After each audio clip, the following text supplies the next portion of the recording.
And here we are with Dr. Kiley Hanish. Kiley, thank you so much for joining us today. I really appreciate it. I just wanted to mention a little bit about who you are.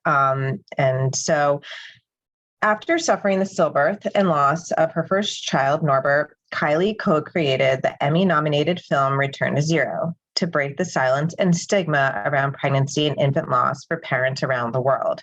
The film's success led to her creating the nonprofit organization Return to Zero Hope, where she advocates and guides bereaved families in reclaiming their purpose, meaning, and healing after their tragic loss. As an occupational therapist and speaker, she's widely recognized as a thought leader at the intersection of mental health and the loss during the perinatal period. Thank you again, Kiley, for being here and for all the amazing things that you do to help families in need. Would you mind first starting off and telling us a little bit about your story? Sure. Thanks for having me. So my story begins in 2005. I was newly pregnant and it was pretty normal pregnancy. And then I was like in my 35th week, so like near the end of the pregnancy, but I started bleeding and I hadn't been feeling good all weekend, but I just didn't know.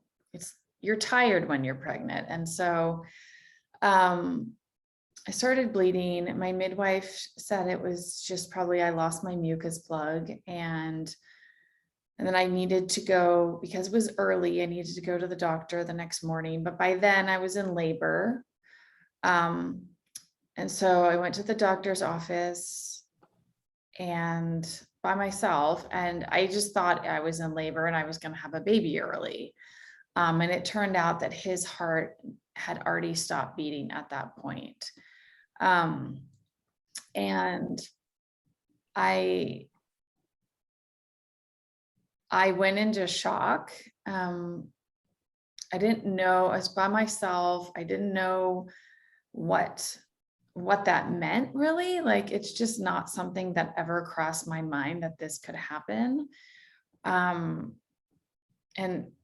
I was like, I remember asking, like, what am I supposed to do? Like, you're in this situation where you go and you think you're going to have a baby. You're told your baby's not alive. And then it's like, what? Now what? And so I was sent home. And then the next morning I was like in full labor. And at that point I went to the hospital and had delivered him that day. But it ended up that he had a liver cyst that had grown late into the third trimester that wasn't visible during the 20-week anatomy scan, and it burst, and then that kind of the effect from that killed him. So it was something very random and bizarre. And so that's kind of, I mean, I could go on and on, but I think that's like the basics of the story. Okay. I know the film did a lot to shine, to help break the stigma and shine a light on this issue that many of us find is so taboo. People don't talk about it. You go and no one ever tells you what to expect or how to handle these types of situations. What advice, from all the work that you've done over the years and what you've been through, what advice would you have for families that have recently suffered a loss? I think like the biggest things are, I mean, number one, to like let people know that they're not alone. I think it can be, I experienced it myself and I hear from so many other people, it's such an isolating experience. And to know that you're not alone, to find other bereaved parents, whether it be through stories, through watching videos, through an in-person support group, an online support group. It could be like a closed group on Facebook, just something where you're with other people who have been through something similar, and they get you and what you've been through. Because I think that it's something that we can't prepare for and we don't know how to deal with. And so like, so I'd say like find other people. And then the other thing is like empower yourself with knowledge. And so I think like for me, I didn't receive any guidance. Like I was just kind of like thrown in there. And like, from the moment I learned that Norbert's heart had stopped beating, through going home, through the hospital, through the delivery, through afterwards, like there was no guidance on like what to expect, what's going to happen, what might be coming. And so I feel like with Return to Zero, our website, like that for me is a huge filling a void of like what I didn't get is like, what do we know about grieving and healing and this specific type of loss? And what can we tell people? Because when I hear something and I'm like, wait, people knew that, like, that's a known thing. Why didn't anyone ever say that?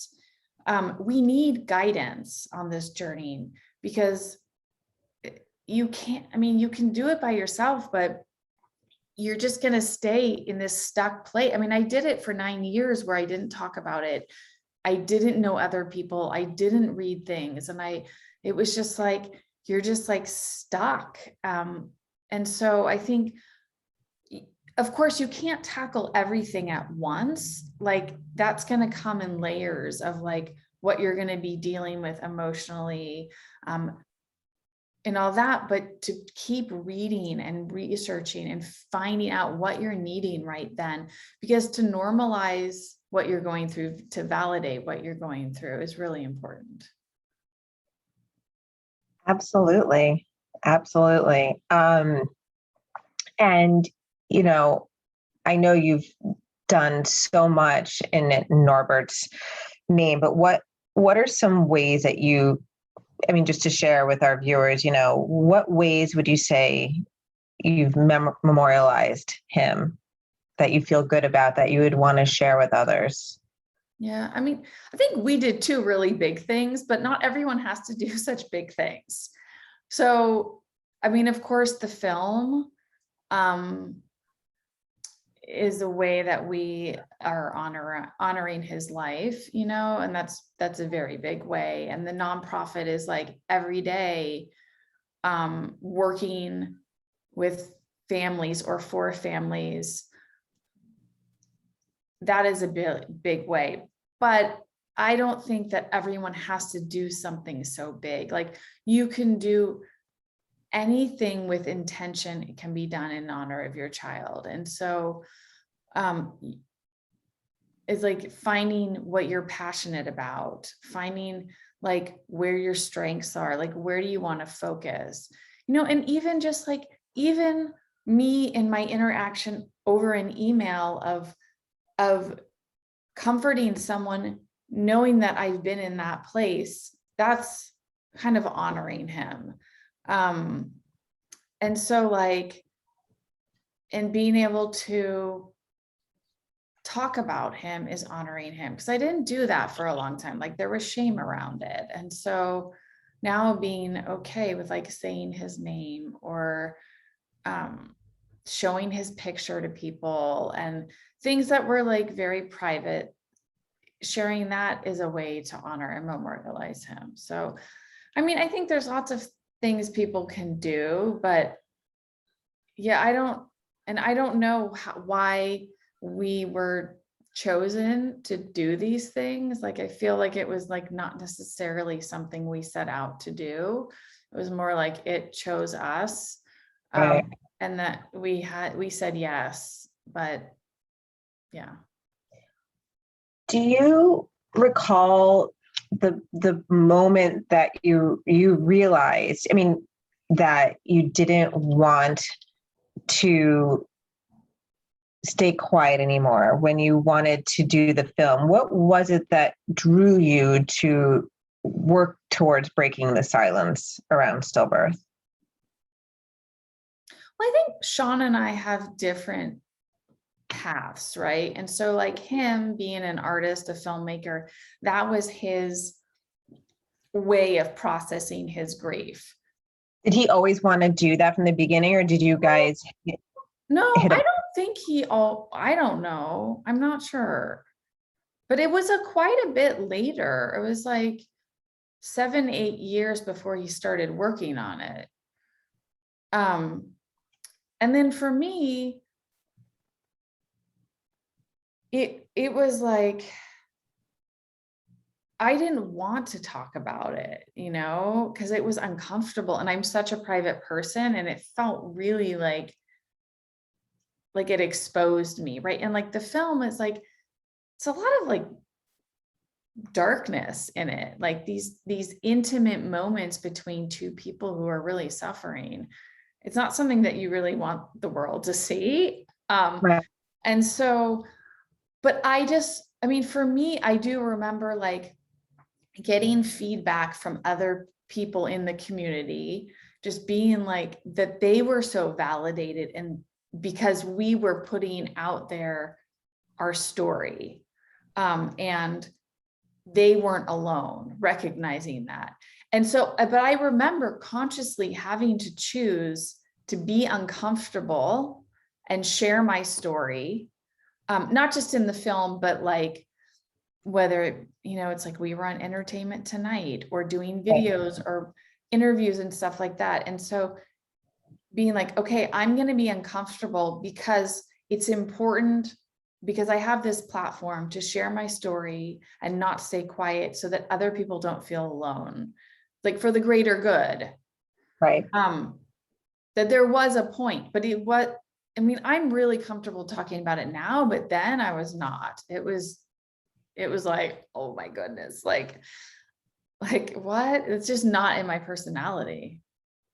Right. Well, I know I'm not alone, and how grateful we are to you and Sean for putting yourselves out there and sharing your story, because it did definitely help me to it did validate my feelings, and it did help me to feel less alone, because suffering through a stillbirth is definitely one of the most isolating experiences. No one's talking about it, and you feel so alone. And seeing that movie definitely made me realize like so many other people have definitely felt this way. And, I'm not alone for feeling all the emotions, those dark, dark emotions and feelings that you had.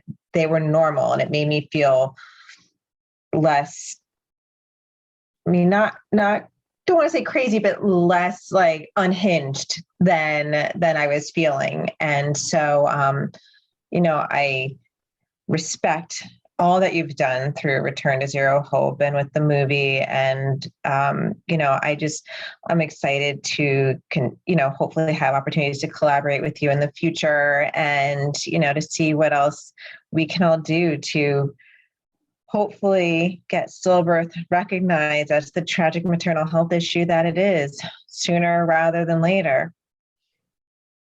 Yeah. So thank you for being a part of this awareness campaign, and for being a part of my community. And thank you for sharing Norbert's story. Oh, thank you. Also, just acknowledging you and the work that you're doing, in honor of Autumn. So, they are proud of us. I'd like to think so. Every day that I'm sitting and I'm working and running around like a chicken with my head cut off, it's my time with her. It's like, no matter what, I'm able to devote some time to her alongside, my other two.